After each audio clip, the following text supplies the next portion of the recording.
Welcome to Rates and Barrels. It is Monday, May 19th. Derek Van Riper. Is that Eno Saris holding a baseball bat or a long sandwich? Like what do we got there? Great looking picture. Yeah, that was a shout out to teacher Mark and the third grade class at Excelsior. That was a good time. Went in and did like a Q&A. We talked a little bit about baseball and the rules and the geometry of it and some of the math of it, and gave them all packs. And we did a game, real simple game that you can play with cards. You know, I grew up in Germany. We had these cards that we had the like trucks on them, and it would say like their horsepower and stuff. So you just say like horsepower, and whoever had the highest horsepower won the two cards. You know, it's like almost like a game of war, but it's like has to do with, you know, the stats on the card. So we played a version of that where it was like, who has the most home runs on their card? So they all had to like look for home runs. And there's one kid who had a Stan Musial card and a Clayton Kershaw card and a Hank Aaron card. And win a lot. So anytime I said something, he was like, is 2,930 strikeouts a lot? And I'm like, yeah, think you won that one. Did you politely and gently use some negative stats? Did you say like highest ERA for a pitcher? And then some kid was like, look what I got. Oh, no. Sorry, Kyle. Didn't do anything like that. It was a Kyle Gibson card, but kept it all positive. No, for third graders, I think you made the right call. Yeah, people were just like, what's Eno doing? He's teaching a class on Friday, and you just left the episode like on a hanger. I was like, well, he had to get there. He had to get there on time, so we had to stop. Yeah, it was a hectic weekend, but one of the highlights of the enterprise was they were asking me about, you know, how I got into baseball and all this stuff, and like me as a kid, and I was talking about, they were like, oh, we heard something about like trading for Barry Bonds cards, and I was like, oh yeah, I did trade like, you know, Braves cards for Barry Bonds cards because, you know, I was like, you hate Barry Bonds, you love Mark Lemke, here's a Mark Lemke rookie, give me that Barry Bonds rookie. And so I told that story, and there was like a pause, and the teacher was like, how do we feel about that? And I was like, yeah, did I take advantage of them? And this one kid just without hesitation goes, no, that was just business, man. Ruthless. Yeah. Ruthless kids. Oh, shout out to that kid. Oh my God.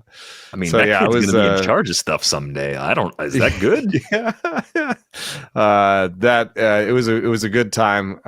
Good time had by all.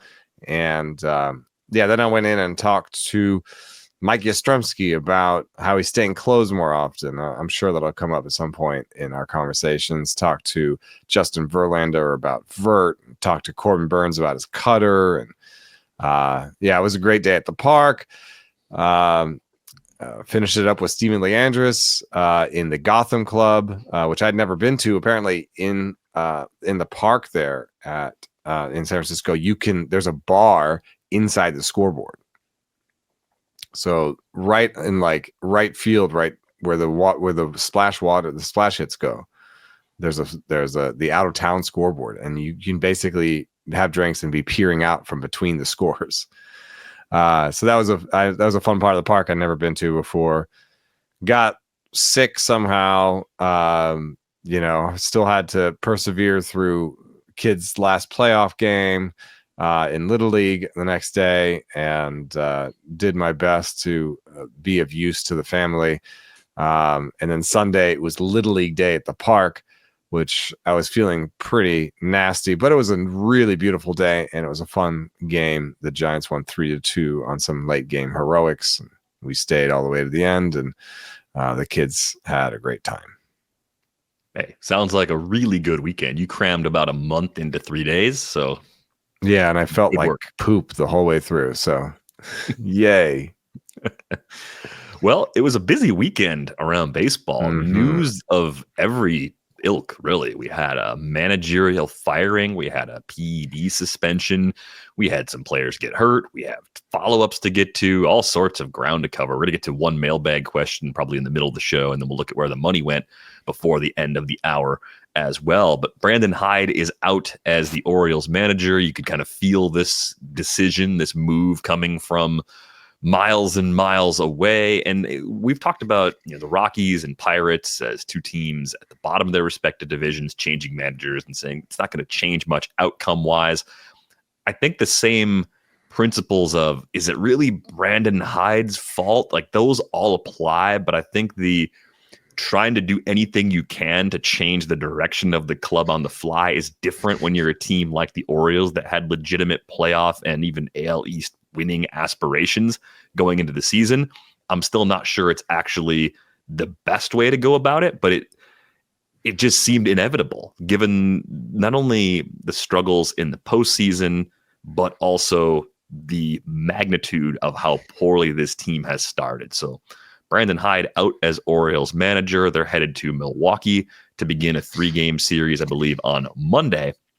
And this comes off of being swept this weekend by the Nats, right? So they're 15-30 through 45 games, about as bad of a start as you can imagine. We've talked about it being largely an injury-related problem. Up and down the roster, a lot of key pieces are missing. And even as this is happening, Tyler O'Neill goes back on the IL with the shoulder impingement. So their biggest free agent signing wasn't a pitcher, it was a position player. He continues to be hampered by injuries, and we've ran through the laundry list of injuries they've dealt with all over the roster before. What do you make of the decision to let Brandon Hyde go, and do you think the Orioles can still find a way to at least get back into playoff contention, even if the division might be almost out of reach somehow on May 19th? Well, I mean, to give them as much grace as possible, the thing that has been mentioned the most about Tony Mansolino, the new, at least interim coach, has been his energy. And so perhaps they felt that the energy was lacking, and that maybe the team was falling into like, well, I guess it's not our year kind of, we're just going to play the string out kind of feeling. And maybe they were like, hey, if we fire this coach and bring in another one who has a bunch of energy, maybe we can change the feel on the field. I think that mostly managers are vibe managers, and so if this guy's got a different vibe, maybe that's the deal, But he didn't put together this pitching staff, and as much as there have been a lot of injuries that have had their say with this, I think anybody who's putting together a modern pitching staff has to understand that they're going to be injured. And so I don't think there's any, I don't give them any credit for, but if only Grayson Rodriguez had been healthy. I think you have to have 2 or 3 aces because you have to assume that one of them is going to be hurt. And I don't think that they had 2 aces coming into the season. They had Grayson Rodriguez and Zach Eflin. They had a borderline 1 and a borderline 2, and then a bunch of 4s and 5s. I don't think that's a plan. I think that is a plan that you can poke holes through pretty quickly. It's a Swiss cheese plan. And so then to be like, but Grayson was hurt, is like, yeah, okay, of course. And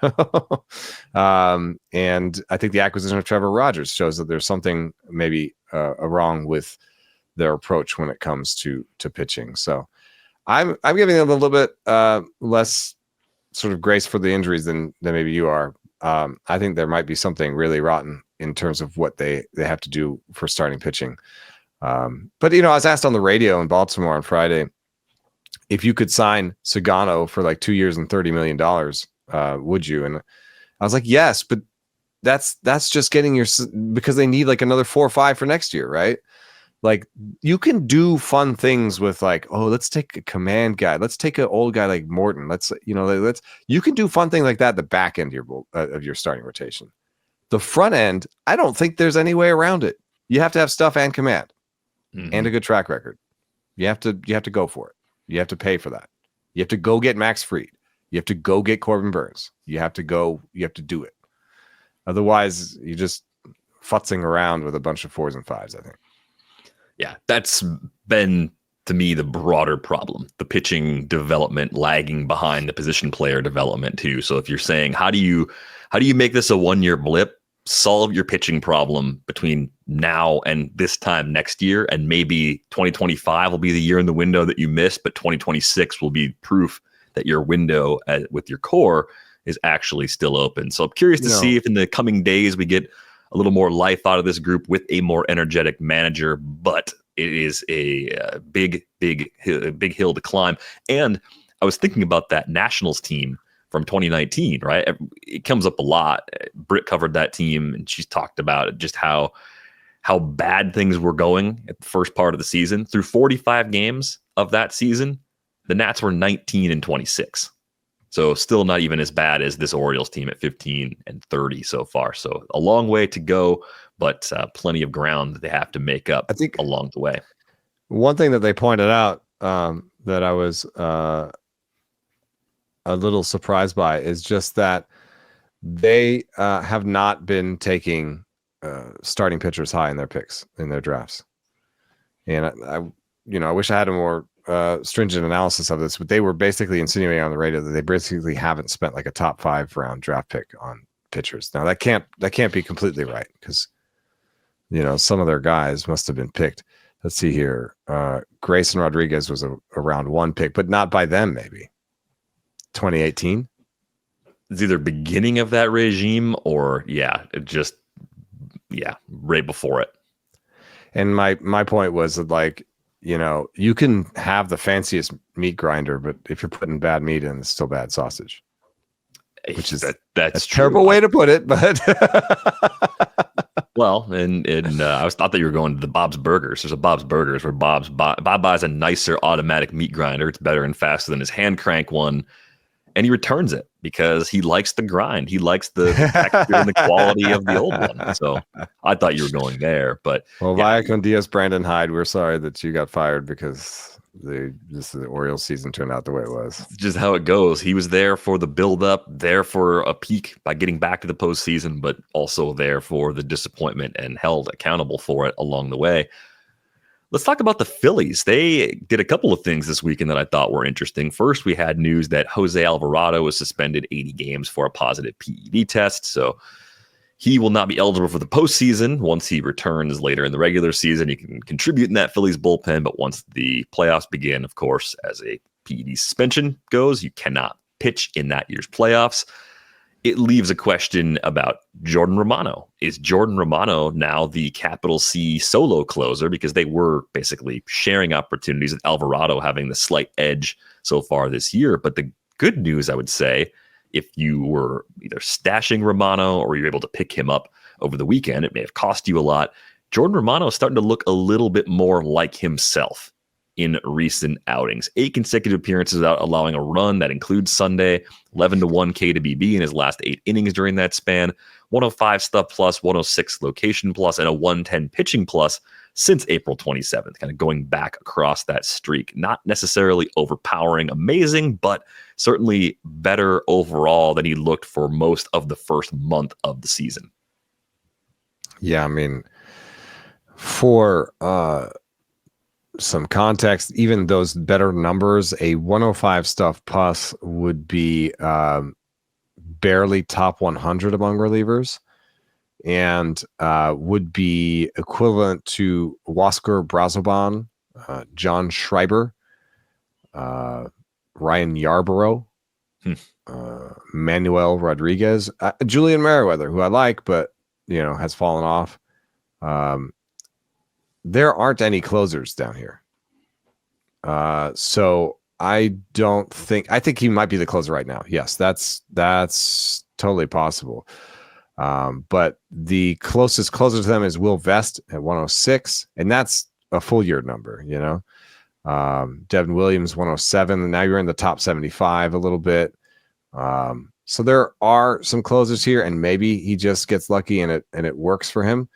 But I wasn't willing, in terms of where the money went this weekend, I wasn't willing to put these $100 bids that people were putting down out of 1,000 to get Jordan Romano.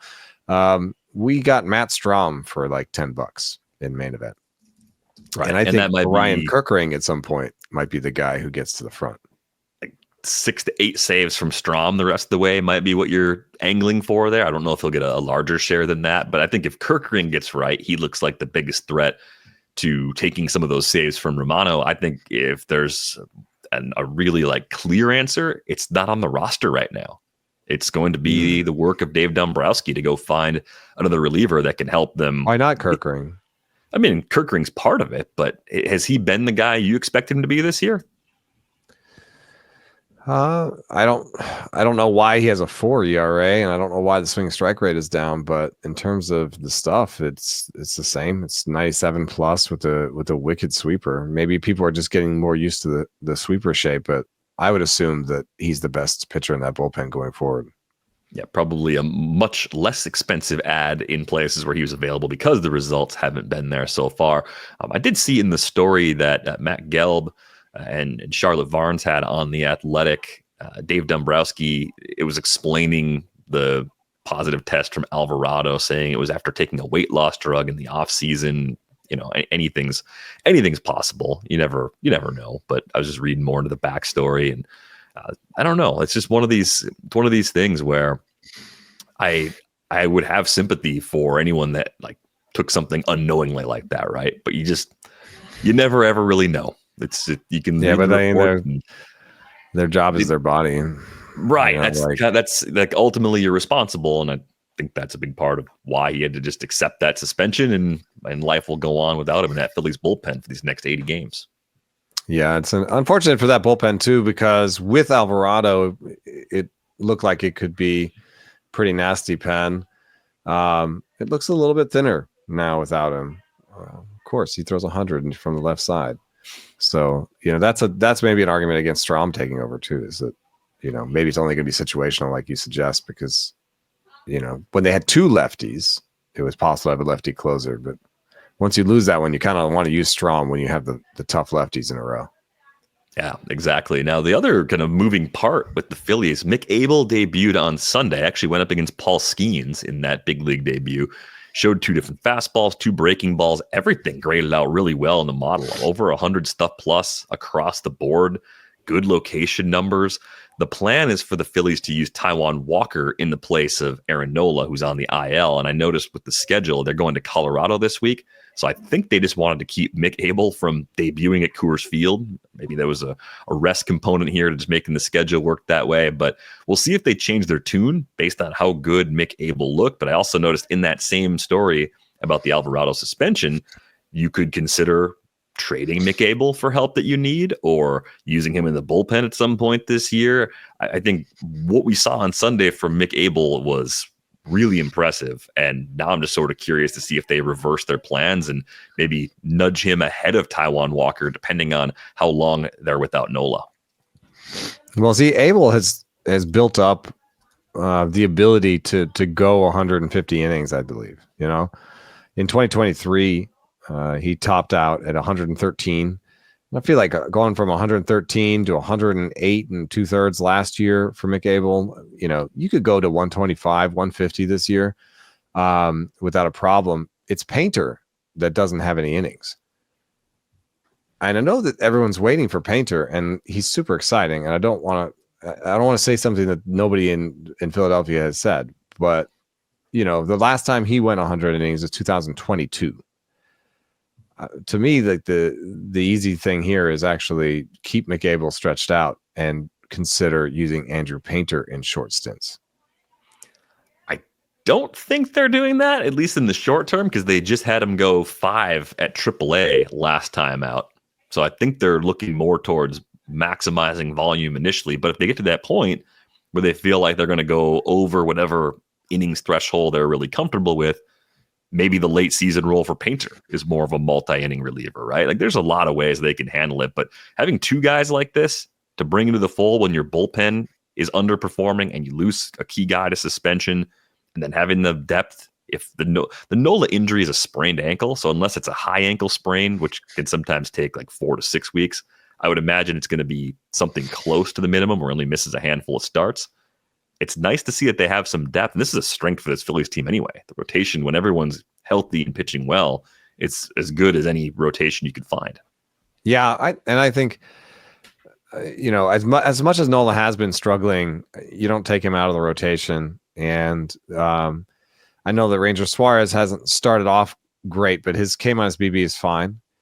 And he kind of has stretches here and there where the command is off. Even if you look at something like FIP or something, it's under 3. So I'm not that worried about Ranger Suarez. So what I'm saying is, when everybody's healthy, I don't think there's room for Abel and Painter. There's not somebody that I'm like, I need to get this guy out. I don't necessarily want Walker pitching that much for me, but right now he's doing fine, and he can step in. So I thought that the consensus from what I'd been reading was that Abel was going to go right back down. Now, he had such a good start, maybe he'll stay up. But even if he stays up, then that's 6, right? With Walker? Yeah, it'd be 6 if he stays. I mean, 6 scoreless, 9 Ks, 5 hits was the final line. And some people will say, well, yeah, it was the Pirates. Like, yeah, but no, it was actually really impressive. Some other news you should know: Hayden Wesneski will undergo Tommy John surgery. An unfortunate turn, but not wholly surprising if you listened to Chandler Rome on our show last week. When they took imaging initially of Wesneski's elbow, there was so much swelling that it wasn't really clear what the damage was. So this one kind of felt ominous all along. And I think we're at the point now where you see a midseason surgery like this, you're kind of assuming 14 months at a minimum for most guys coming off of Tommy John. So it'd be post All-Star break in 2026 if Wesneski's able to hit the short end of that recovery window. It could possibly keep him out for all of next season as well, depending on how things go. But we talked about it a little bit last week. This is a team whose depth will be tested, and with some guys that we really haven't seen a lot of to this point too. So I'm very curious to see how the Astros cobble it together in the back of the rotation now that we know Wesneski's down for the rest of the season. I'm interested in AJ Blueball. I was interested in getting Chandler's take on him, and I think of the group that is AJ Blueball, Colton Gordon, Ryan Gusto, and possibly even Ronald Blanco, Blueball is the guy I like the best. Yeah. And so, in terms of, he's got the best fastball. He's got, a wide mix. I think he's got what it takes against lefties and righties. I don't see a real command problem. So I think at some point it's going to be Hunter Brown, Fromber, Spencer Arguetti, probably still Blanco and Blueball as the rotation. I don't know what they'll do with Lance McCullers. Like there was a chance. Like, you need to win these games, right? And I don't think he's giving you a real competitive chance right now. No, unfortunately, last time out, 4 innings, took 83 pitches to get those 12 outs, had a couple of strikeouts, 2 runs allowed. They were both unearned. Like, I think you could say that's definitely a step in the right direction after what happened the previous time out in Cincinnati. But 2 strikeouts, I mean, still not striking guys out. Yeah. The fact that he got back from injuries is surprising enough. I think the concern is the command is just not there. 85 location plus. I don't know, man. I don't know if a move to the bullpen is part of the answer. If he ends up being a kind of a bridge guy, it'd be strange to just cut him loose without trying that, because he's in the midst of that 5-year, $85 million. There's still 1 more year left on that. So I think before you part ways, you'd probably at least see if some kind of bullpen role could suit him. Yeah, and I wonder if you could use like Gusto or Colton Gordon. They're supposedly doing a 6-man, and Colton Gordon pitched well enough to make that happen. But I wonder if you actually just do a 5-man and kind of pair McCullers and Gordon to get through. Because in that game where he took 83 pitches for Lance McCullers to get through 4, they emptied out the bullpen. They used King, Dubin, Ort, Abreu, and Hayter. And that's fine. That's how you get a win. But it is also taxing on the bullpen. Mm-hmm. I think you're right to point out Blueball, though. His last start was the 17th, pitched on Saturday against Reno, went 6 innings in that one.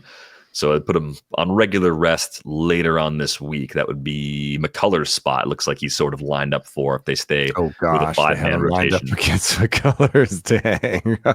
Yeah, he's on the same schedule. That's a McCullers start at home against the Mariners as it stands right now. They do have an off day, I think on Memorial Day, so they can kind of play with that if they want to reconfigure things too. I'm glad that we had Chandler in because the Astros are fascinating right now. Just because I've been watching that Cam Smith, Zach DeCenzo semi-roster battle, and I was sure Cam Smith missed 2 games in a row, and I was like, "This is it." I was like, "He's going to get demoted over the weekend." And we were having a debate when, speaking of where the money went, we were having a debate in the main event FAB of how much we should put down next to Cam Smith's name. So we ended up with Addison Barger instead, partially because maybe I took some dollars off of Cam Smith. And you knocked the bid down? Yeah, I did a little bit. I was worried that he wouldn't make it through the weekend. Now, after the weekend, Cam Smith is 3 starts in a row, and Zach DeCenzo has sat once of the last 3. I think when Jordan comes back is the next big fulcrum. The problem with that is he's still having some problems with his hand. So he's not ready, even though I think he's eligible to return from the IL at this point. So now it's just going to come down to when his hand feels better. I think you mentioned this, like most of my associations with Jordan Alvarez's time being banged up is with his knees. And he's been generally healthy in terms of avoiding the IL with knee stuff in recent years. But the hand has been more of a problem than I realized. So that was something that Chandler brought our attention to when he was on last week. So yeah, definitely something to keep in mind that he's still dealing with that hand injury. What they've said is they want to make sure it's behind him so he can be Jordan Alvarez once he comes back, which is really important for this lineup for all of the reasons we've been talking about throughout this entire season. The other Tommy John related news though, Jared Jones scheduled for a follow-up with Dr. Keith Meister. That's coming on Tuesday. Seems super ominous. Yeah, there was a report from John Parado from Pittsburgh Baseball now that Jones likely needs Tommy John surgery. And so we'll see what the follow-up reveals, but that appears to be the direction things are going with Jared Jones. And it's a bummer, not that it's completely unexpected since it was a UCL sprain that came up earlier in the year that put him on the IL in the first place. But what I started wondering about with Jones now facing the lengthy absence, probably on a similar timetable to Wesneski, if he does end up having surgery in the near future, is Bubba Chandler. What are the Pirates waiting for? Now we're in that window. If they were following the Skeens plan, like they've ticked all the boxes, and we just saw Bubba Chandler start Sunday at AAA Indianapolis, and it was on 4 days rest. So he's on a major league schedule between starts after that. But Paul Skeens started on Sunday. So he's now lined up on the same day as Skeens, which doesn't give me a lot of confidence that they're flipping the switch immediately. If they do, they're going to give him an extra day of rest or something before they do it. Like, if you're the Pirates, don't you want to just continue the development at the big league level?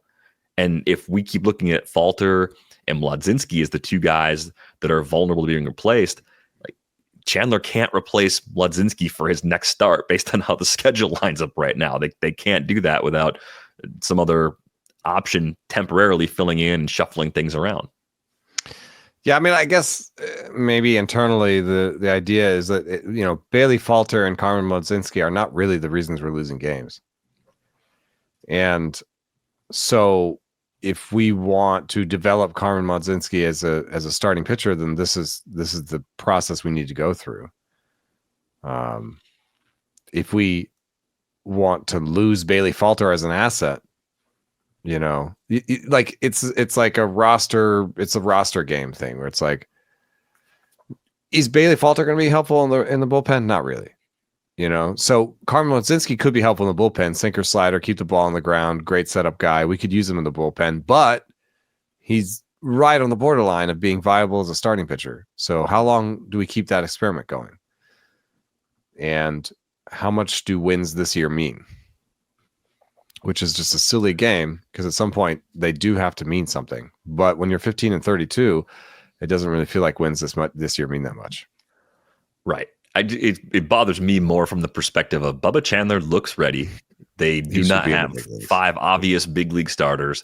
And at the very least, you could call him up to, I don't know, excite your fan base a little bit about the future, even though that's been kind of the MO in Pittsburgh for a long time now. But he should just be up. And Pirates fans should be watching this guy at PNC every 5th day. So unfortunate news on Jared Jones. Hopefully some good news soon on Bubba Chandler, given that the performance has been there this year at AAA. 56-16 strikeout to walk, 2.17 ERA, 1.13 whip over 37 and a third innings. And those starts are intentionally shorter to save those innings. So it can't be much longer, he kept saying about Bubba Chandler, even though it could still be a little bit longer. Quick run through the other headlines. I told you there was a lot of news Evan this Carter, weekend. dude, Jesus, cannot stay healthy. A grade 2 hamstring strain for Evan Carter, just flat out bad luck because the window had opened wide for him to be a regular contributor again. God, I'm sure there was some shouting and throwing of things when in the front office there when that news came down. Not that their whole season depends on Evan Carter. It's just that, like, hey, we open it up. Here's your job. Go. He's back. Yeah. Yeah. Yeah, that's unfortunate. We did get the news Spencer Strider officially activated for his start on Tuesday, so you'll want to get him back into your lineups, even though, as we talked about last week, the side session velocity down a little bit. Just not the same as being on an actual game scenario there. Matt Shaw's coming back for the Cubs. That's sort of some big news, as he had a nice stint at AAA. We kind of wondered with his swing if there'd be any tweaks. So I'm curious to see if he looks exactly the same at the plate as he did when he got demoted. Played really well at AAA, 6 homers, 5 steals in 110 plate appearances, only a 10% strikeout rate, a 15% walk rate, and a 43.8% hard hit rate. So this time around, could things be different for Matt Shaw?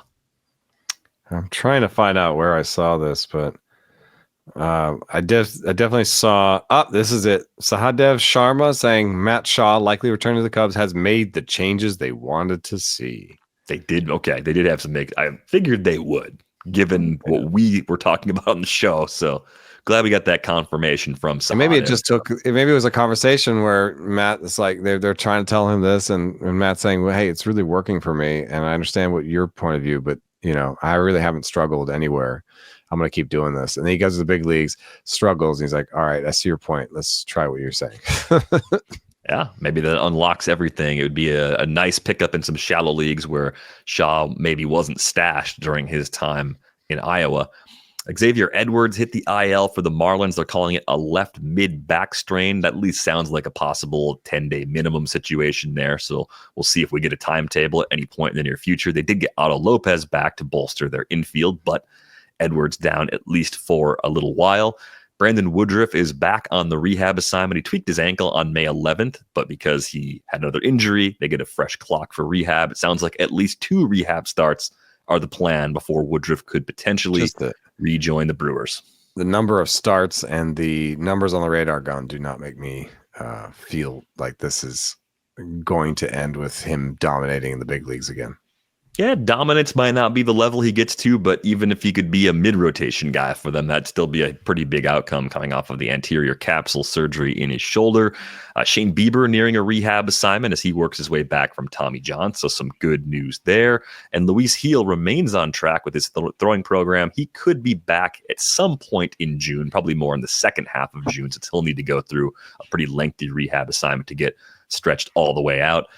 We did see both Byron Buxton and Carlos Correa end up on the concussion IL over the weekend, as we feared going into the weekend.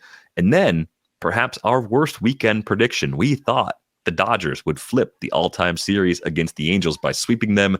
Instead, it was the Dodgers who received the sweep from the Angels, who are now 78 and 73 all-time against the Dodgers. It's the first time the Angels swept the Dodgers in a 3-game series since 2010, it appears. That's a pretty big achievement. But Jack Hanowitz, Tyler Anderson, Yusei Kikuchi, congratulations. Yeah, Kahanowitz, I saw some of that start. He was dealing. Yeah. I couldn't believe it. And I think there was a little bit of a change in pitch mix. I saw that he was using his changeup more. It was the most he'd used in his changeup in the season and the least he'd used his four seam. And I'd be more excited about that if it actually led to more strikeouts. I guess 5 strikeouts for him is good, but it's 5 strikeouts and 6 2/3. So I remain pessimistic about his viability as a major league starter. Understandably so. And if you're wondering why we were so skeptical about the Angels doing anything in this series against the Dodgers, it's because prior to this weekend, the Angels were 9-19 against the Dodgers since Rates and Barrels became a podcast. But it's 12-19 now. So, I mean, Yeah. tip of the cap. And Everything it's been kind of converges at 500 eventually. eventually. It's been a busy weekend for the Dodgers, though. They activated Tommy Edman. They released Chris Taylor. They also released Austin Barnes recently. I guess Taylor's in DFA limbo, but no one's going to pick him up and take on that salary. So and Dalton Kershaw Rushing has the back. backup catcher job, and Clayton Kershaw's back. You're right. Don't bury the lead. It wasn't an awesome return, and I'm a little nervous about it. But I also thought like he returned faster than we expected. Like Clayton Kershaw was basically off of draft boards for a lot of people because we all thought the timetable might extend into July. Like there was reason to believe initially that it could take that long for Kershaw to be game ready, and maybe the needs of the organization and the fact that he felt good enough to pitch maybe expedited that timetable a bit. But in terms of stuff numbers, even if you grade him against 2024 Kershaw, who we didn't see a lot of, or 2023 Kershaw, he's still a tick down pretty much across the board by stuff, by location plus, by pitching plus. So I was a little surprised to see some of the bigger bids that went in on Kershaw. Like I'm still interested. Like it's hard to look at a future Hall of Famer and not give them the benefit of the doubt in their ability to figure it out, make adjustments, keep knocking off rust, do all the things to at least get to the whatever the best version of Clayton Kershaw is anymore. Like you have some internal faith, at least I do, that he's going to get there. But that ceiling just keeps shrinking and shrinking, keeps lowering and lowering, it seems like year over year. It's just the way things go. So I'm actually a little more nervous about Kershaw than I was coming off the rehab assignment when things were going so well. Yeah, I mean, the one nice thing is that command on a one-game level is not super meaningful. So maybe it was just knocking the rust off and he'll get back to it. The stuff on the slider, though, being low is a little bit worrisome because that was his best pitch for stuff. That was his best pitch overall. It's, at its lowest velocity that it's been since he kind of made it a beast of a pitch. And he also responded with 10% splitters out there, which is a totally new thing. And I guess that could be a positive. But even with that, his entire velocity band is from 89 to 72. It's kind of a slowest situation at this point. Yeah, I think that's what's going to hurt the ceiling for him as he tries to make it back. And it's sort of like, okay, fine. He's not ace Kershaw anymore. Can he be a 3? Can he be a 4? That still matters a lot for the Dodgers. Just to even get them through the regular season and get everybody else healthy before figuring it out for October, right? And then what are you doing with Kershaw in October? Oh boy, I don't really want to be Dave Roberts for that decision. Yeah, but if you're asking that question in late September, it means a bunch of the guys that you were hoping to get healthy got healthy. That's true. Right? Like a lot of things had to go right between now and then for that to be a problem of the Dodgers in the future. Maybe I'm overestimating. Maybe, the problem. Maybe Clayton is just like, yeah, sure, I'll do whatever you want. I'll be a reliever for you. Yeah, maybe. I don't know. I don't know if they've had that conversation anytime recently. We'll see what we turn up here in the months ahead, though. Let's get to where the money went, because I felt like there were a lot of interesting players on the move this weekend. We talked about Jordan Romano a little bit earlier. Some of the bids in online championship leagues, the biggest bid of all was $555 out of a $1,000 budget. It's got to be a real sure thing for any player to get a bid like that. I don't know how anyone quite got to that number. I'm wondering if it was a 55 bid where the extra 5 got punched in there, or if that was intentional. We'll see if we can get to the bottom of that one. But among the surprises, as I went through and looked at some of the things that were happening, Drake Baldwin, we just talked on Friday about some of the catchers. We were worried about the playing time relative to some other options. Drake Baldwin might be taking a larger share of that job. It's been a 50-50 split over the last 12 games with Sean Murphy, and Baldwin started 5 of the last 8. So it could be tilting, but the problem I would still have is that Drake Baldwin would top out at what, like back of the top 10 catcher, even if he's getting 65% of the starts, because a lot of the guys ahead of him will get more. And as a few of our listeners pointed out on Discord, Agustin Ramirez just has a higher playing time volume than the other young catchers that have come up. He is a cut above. He doesn't quite belong in that conversation right now because he's playing a lot more. And he's not really cooling off all that much after that heater to start his big league career either. So if we had him kind of too close to the Baldwin rushing types as far as playing time concerns, that's not the case. I think when he came up, one thing we pointed out was he might even move around a little bit, like to play some first base or DH, and the playing time ceiling is really, really high there. But are you starting to look at Baldwin and believing that Sean Murphy could actually be a high volume backup now? Is that actually happening? Yeah, I don't know. We've got Patrick Bailey in as our second catcher in main event, and it's tough because he plays a lot and he's got the playing time. Is he good? We thought there was a little more upside in that bat than I think he's showing. So we did put bids on Rushing and Baldwin. I thought there was a third, but in any case, we didn't put them high enough because we knew our fallback was Patrick Bailey. So we were too conservative because we thought at least we've got a catcher if we don't win this. They ended up going in the 50s, 60s, and 70s, I think, out of 1,000. But we thought about it. We were into it. It wasn't August, and it was the choice was these lower sample, possibly good catchers over our higher volume, probably bad catcher, and we did reach for the young guys, just not hard enough, I guess. Yeah, and I think as you look at how the schedule has unfolded in those games, those last 8 games in particular with the Atlanta situation, Murphy has been behind the plate and started both times they faced a lefty. Makes sense. Baldwin's a lefty, Murphy's a righty. A big side platoon, or even a softer version of a big side platoon, is kind of what makes this possible to lean more in Baldwin's favor. But yeah, I wonder. I mean, Sean Murphy's popped 8 homers this year. He's valuable. If Atlanta has a need somewhere else on the roster, and there's another team out there that wants to upgrade its catching situation. Well, they've also done this before, where they had TDA was doing okay, and they had TDA and Murphy that were both doing okay, and they just basically did like a 50-50. They also know that like when you have October aspersions as a team, aspersions. Yeah, I mean aspirations usually, but ambitions. That catchers have like a more of a drop off in the postseason than any other position. So maybe you could get ahead of that with basically a load management where you're kind of 50-50ing at catcher, so that hopefully neither of them is as tired as usual.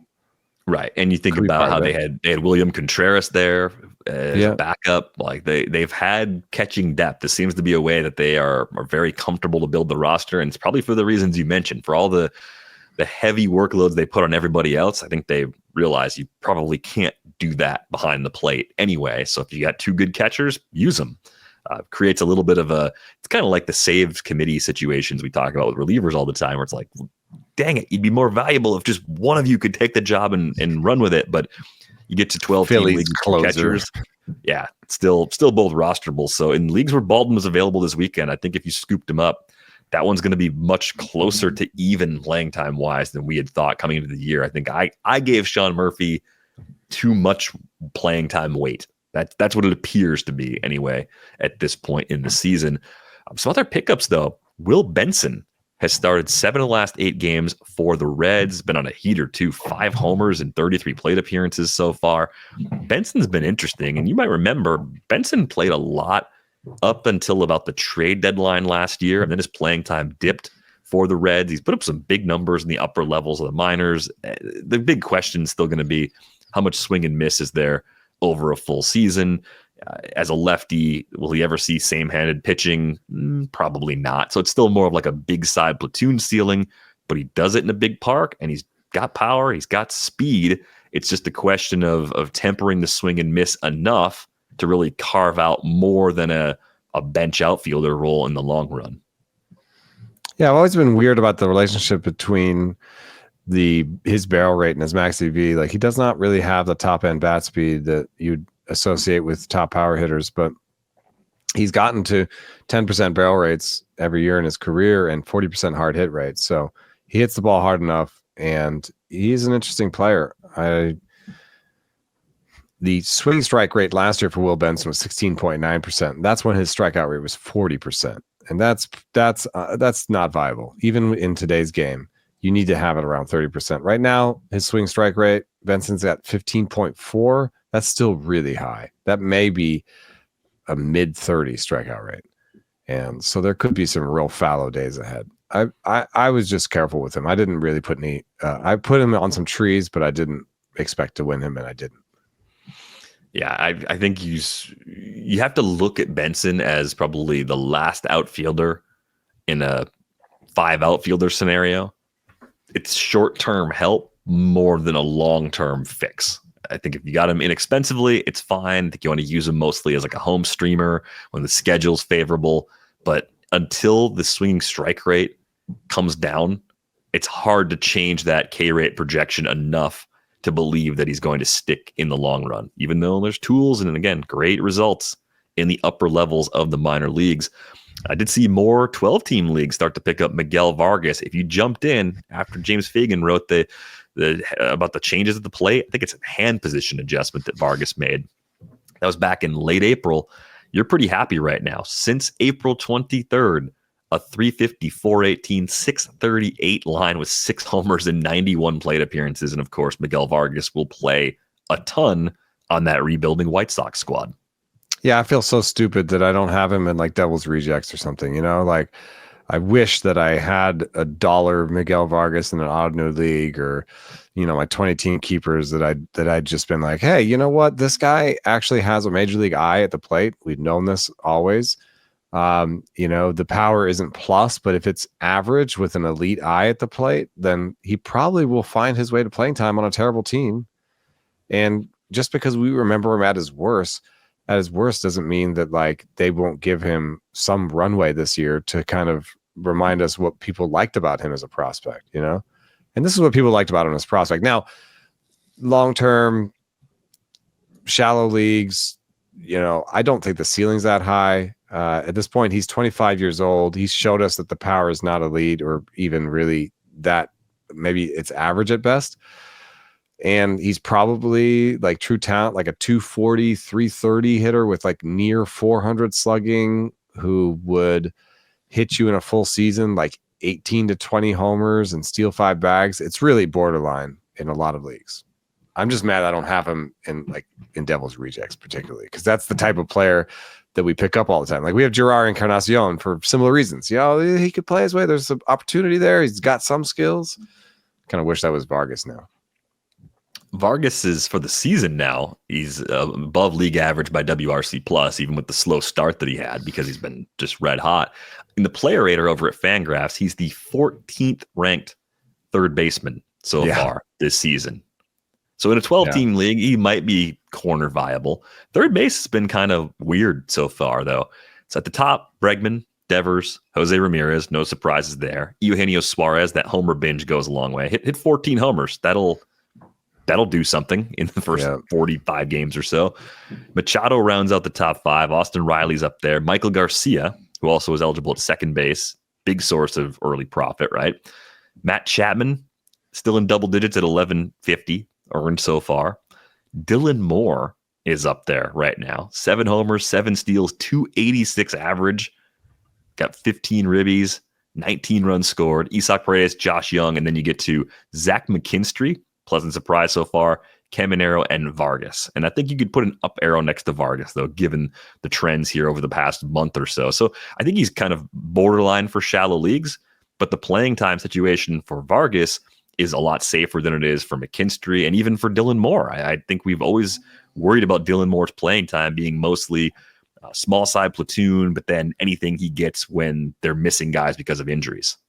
I got somebody that I'm hoping will join that back end of the third base group. Max Muncy is now wearing glasses for his stigmatism, and he's had a couple homers in his last week, and still has decent bat speed, still has decent barrel rate, still doesn't swing at anything outside the zone. So I'm just hoping yes, I know it's going to come with a 220 average, but I'm just hoping for the power to come back. And power is one of those things that's a source of noise among pitchers. If they give up too many homers, that may not go the same going forward. And a hitter who has a short-term power outage can turn that around pretty quickly sometimes. So the underlying numbers are okay. I got Max Muncy for like $40 in TGFBI. And he is replacing Andrew McCutchen as my utility.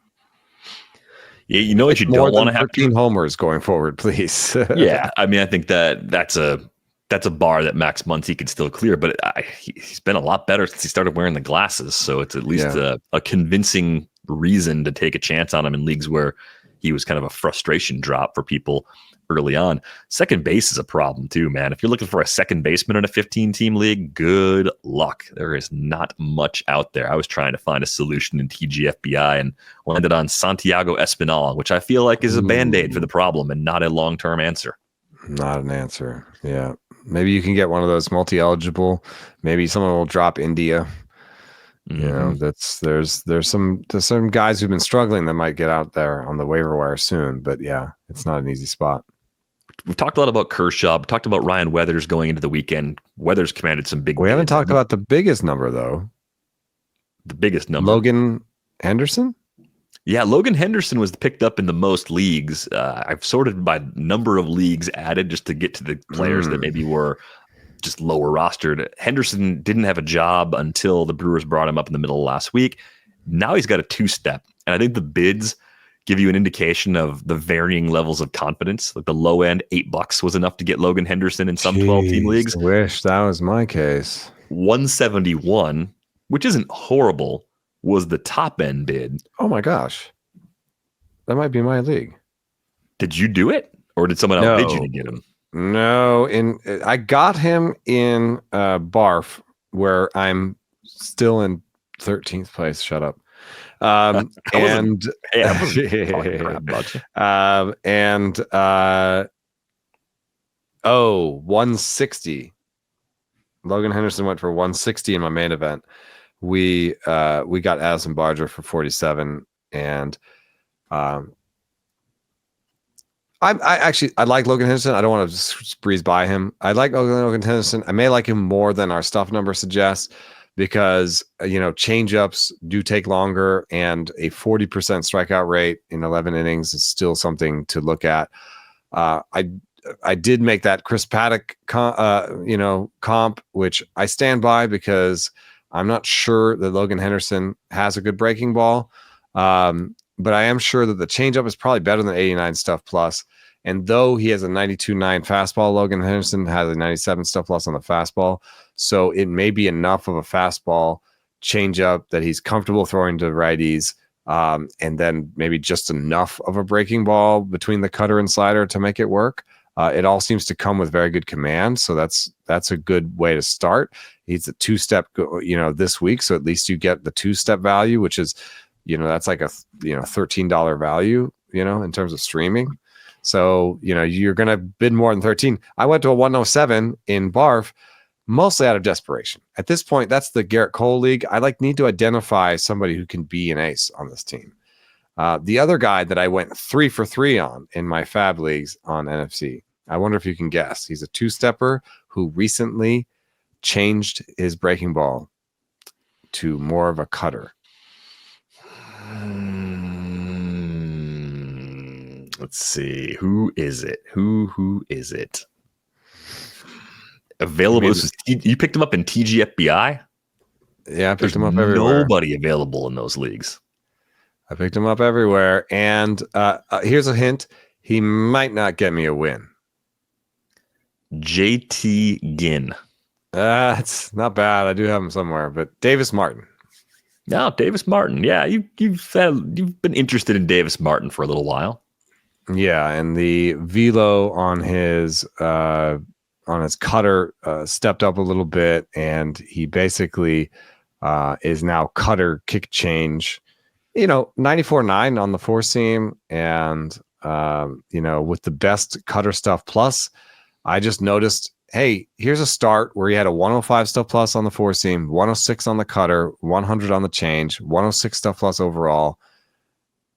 I'm interested, man. Like, this is the type of pitcher where it could come together and he could be useful. Well, plenty of runway to keep making the adjustments. A little snapshot of his last 4 starts, 17-3 strikeout to walk ratio in 22 innings. I've been using him in mixed labor, where I drafted a very injury-prone staff, which I did in most leagues, as you all know. But yeah, Davis Martin's been more in my lineup than out, I believe, the last few weeks. Last couple names here, because I know we got to get going. Eno's got a place to be. I saw Alexander Canario get picked up in deep leagues. You mentioned him going to the weekend. 8 out of the last 9 games started for the Pirates. I picked him up in our listener league. I mean, here's a guy who hits the ball hard on a team that doesn't hit, like, is having trouble slugging. Like, and if you look up the lineup tracker, he's playing. I know he strikes out too much, but they gave Sawinski a lot of time, and this might be their next, sort of reclamation project idea. I'm guessing you were taking Canario over Matthew Lugo. If you were looking for a deep league outfielder, Lugo got picked up in a similar number of leagues with a pretty almost nearly identical bid spread. Yeah, I mean, Canario's batted ball stats are much superior to Lugo's. Yeah, I think that was the way I would have gone too. I wasn't even really fishing in that part of the pool. And then one more pitcher to ask you about. The Royals had Cole Reagans and Seth Lugo go on the IL with groin and finger injuries, respectively. They don't both have a groin injury and a finger injury. Reagans has a groin injury. Lugo has a finger injury. Noah Cameron, the more interesting option, I think, brought up. I think Pedro Avila was the other guy they brought up for depth. But what do you think about Cameron, who has the Twins on the road this week? And if he sticks around, gets the Reds at home next week as a fill-in for the Royals? One thing I like about him is he's a lefty. There's always that novelty that makes it harder on some teams than other teams. What I don't like about him is it's pretty low stuff. 91 mile an hour fastball, 93 stuff plus. I think that the command will turn around. He had always had pretty good walk rates in the minors, and his prospects grade for command was 55-60. So I expect him to sort of settle in as one of these guys who has like 105 location plus, 93, 94 stuff plus. And those kind of players can pop at any time. And it seems like Kansas City is good at making those guys pop. And then the park helps a little bit too. So at least for those home outings, I think in deeper leagues, you're going to want to take that chance on Noah Cameron. I scooped him up in a few leagues this weekend, just trying to get a little bit of short-term pitching help because, as I said earlier, it has been very difficult to find. We are going to go. A reminder, on our way out the door, you can join our Discord with the link in the show description. You can find Eno on Bluesky, enosaris.bscott@social. I am dvr.bscott@social. That's going to do it for this episode of Rates and Barrels. 3 episodes this week. We're back with you on Wednesday. Thanks for listening.